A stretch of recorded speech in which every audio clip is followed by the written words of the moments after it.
Alex here with another review. This time we're taking a look at the FANTTIK V8 Apex vacuum. Now these style of vacuums have become really popular recently because of their size and also their power. It's a little bit high power. Quite a bit. But you also may have noticed that FANTTIK actually has a couple of other similar vacuums to this one, and you may be wondering what exactly are the differences between them, which is the right vacuum for you. So first I'm gonna show you the features of this one, which is the V8 Apex, and towards the end of the video I'm gonna walk you through the differences between the V8 Apex, the V8 Mate, and also their V7 series, which includes the V7 Pocket and the V7 Ace. That way you can decide which is the right vacuum for you.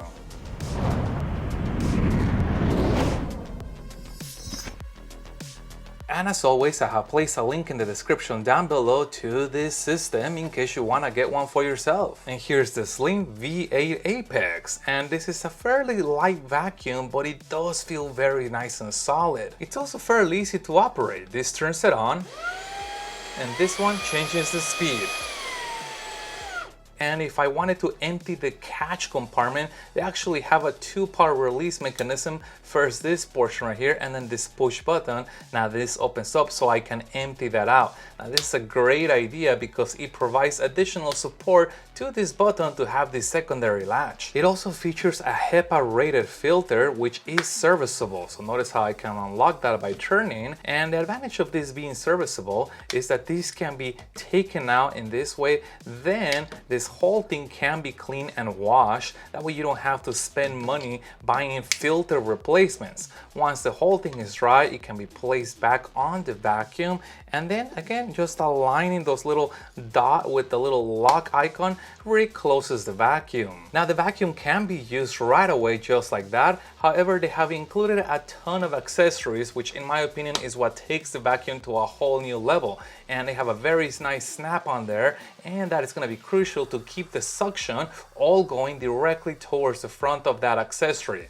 Now I do want to show you something else that's underneath this cover, and that is the strap door. Now this strap door is going to open to allow stuff to come in, but not to come back out of the front nozzle or whatever other accessory you're using. And the next accessory is this brush. That way you can have both vacuuming and brushing capabilities. The other thing you'll notice is that the accessories are stackable. So for example, if I wanted to combine the extension with the brush, it definitely can be done. And the third accessory is this guy right here. And now this is gonna give me a larger, wider area for me to vacuum. But also notice that it has some brushes over here that are made out of soft rubber, and that's gonna help to pick up things and lift them up from crevices, and then once they're up, they can be sucked in by the vacuum. Now they have included a second brush attachment. The bristles are still made out of rubber to help uplift debris, but this rubber is harder than this one that is very nice and soft. Now the way that this is replaced, this slides off, and then this guy can slide in, click and lock, and we are ready to vacuum. And just like this little guy, the brush attachment is also stackable. And for deeper crevices, they have included this long nozzle, and you can see that it really thins out in the front. That way we can get inside of those hard to reach areas, and also gives us this, an expandable hose. That way we can really extend the reach of this vacuum, and this seems to be spring loaded because it returns to a shorter length when I'm not using it. But here's where it gets really cool, and probably the main reason I got this new vacuum is this. Notice what I'm gonna do, and that is an attachment on the rear. Now, why would you have an attachment on the rear? Well, this essentially is now a blower, which could potentially be used to clean debris or to inflate items. And just like before, they have also included quite a bit of accessories for this end as well. This one right here not only is longer, but concentrates the air in a smaller nozzle, giving me a lot more power. But if you wanted even more concentrated air, they have this super fine nozzle over here. We'll slap that guy on there, and let's see what this feels like. Pretty good. Wow, that is really cool. And finally, they're giving us this little brush attachment, which is meant to be used with the longer nozzle. This goes on here, this goes on here, and now we are able to blow air and also brush as well. And we also get an extra HEPA filter, which is a great idea. That way I can wash this one, and while it dries, I can vacuum with this one, a cleaning brush, and they also included a USB cable for charging USB-C, and the charging port is located on the rear of the vacuum. And finally, we get a carrying case to keep everything nice and safe. Now let's go over the differences between the V8 Apex and the V8 Slim. The V8 Apex is going to have the highest suction power because it's able to achieve 19 kPa, where the V8 Mate is only going to achieve 12 kPa, both of them being run at its highest setting. So here the difference is quite a bit. You're looking at about 7 kPa, and on the slow speed, the V8 Apex is able to achieve 8 kPa versus the Slim V8 that can achieve 7 kPa.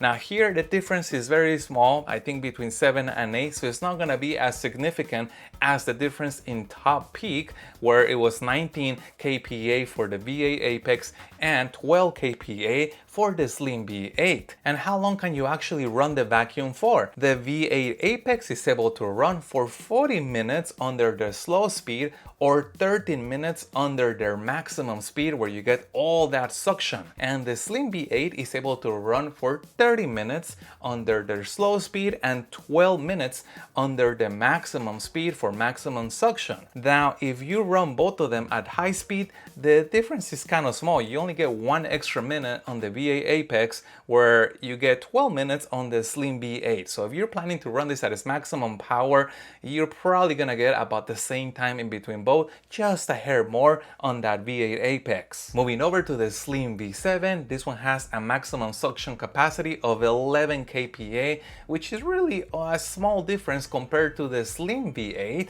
You got 12 kPa for the Slim V8 and 11 kPa for the Slim V7. That difference to only 1. Now, if you do go all the way to the other end of the spectrum, if you compare the V7 Slim against the V8 Apex, now you got a big difference. You got 19 kPa on the Apex, and then you got 11 kPa on the Slim V7. Also, let's talk about the actual runtime for the V7. The V7 is able to run at 27 minutes at its slower speed, or 12 minutes at its maximum speed. And here again is where their runtimes are very close. The Slim V8 is also gonna run for 12 minutes at its maximum speed, so that is pretty much identical between the Slim V8 and the V7. And the Slim V8 Apex is only gonna top that out again by just a hair, by 1 extra minute, 13 minutes under the maximum setting. But there's another key difference in the V7 versus the V8 series, and that is the dustbin capacity. How much dust, how much debris can we hold in this container? And the V8 Apex and the Slim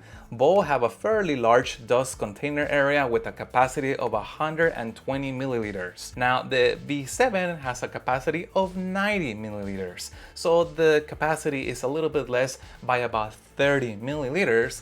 And honestly, unless you are doing a lot of vacuuming, it takes a lot of time for me at least, to fill this up. So I think you'll probably be okay with the V7 as far as that dust capacity being 90 milliliters. Now, if you are looking to not have to open this very often and are looking to constantly be vacuuming, then you could probably benefit from having a larger dustbin capacity, which is found on the V8 series. But also notice that the V7 is actually available in 2 different flavors. One is the Ace V7 and one is the Pocket V7. Now, the real difference between them is gonna be whether you want a screen on the vacuum to tell you the actual battery percentage, or whether you want an LED light on the front. The Pocket is gonna give you the LCD screen so you can see the battery percentage, and if you get the Ace, then you're gonna get the LED light in the front. Now, if I was picking between the Ace and the Pocket,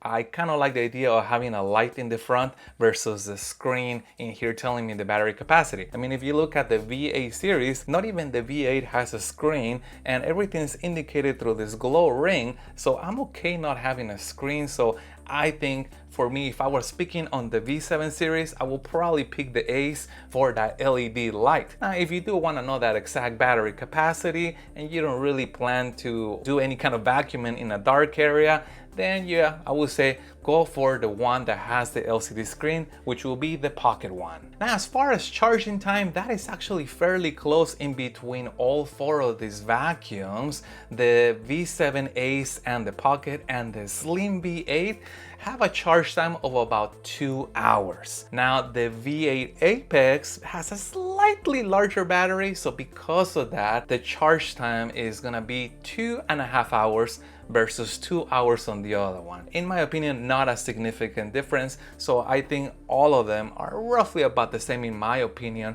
as far as charging time. So my recommendation would be this: if budget is not a concern and you want the maximum suction power but also the ability to inflate items, then you're gonna wanna go for the V8 Apex. Now, if you don't need to inflate items, then I think you could potentially save money and just get the V8 Mate and you're gonna be okay. It pretty much comes with all the same accessories as this guy does, and it has great suction power, and some of the difference in there are so small, I think, between the Apex and the Mate, that I think you could save some money by just sticking to the Mate. And if you're looking for something more affordable, I would say go for the V7 series. Now, the V7 series not only has the advantage that it's more affordable, it has the advantage that it could potentially run quieter because they're not having the same amount of suction power as the V8. They have less suction power, more than enough still to do vacuuming, but it could potentially be very helpful to have a quiet vacuum, especially if you're trying not to make a lot of noise for the people around you. And because the V7 Ace and Pocket have pretty much the same suction power and pretty much the same runtime, the only deciding factor is gonna be whether you want that LED light, which is available on the V7 Ace, or whether you want that screen showing you the battery percentage, which is available on the V7 Pocket. So I'll put links to all four vacuums in the description down below in case you want to get one for yourself. And if you guys have any other questions regarding the vacuums, please put that in the comments also. If you found any part of this video helpful, make sure you hit the like button to support the channel, and stay tuned as I have a lot more reviews coming up for you guys. Thank you guys for watching, and as always, I'll see you on the next one.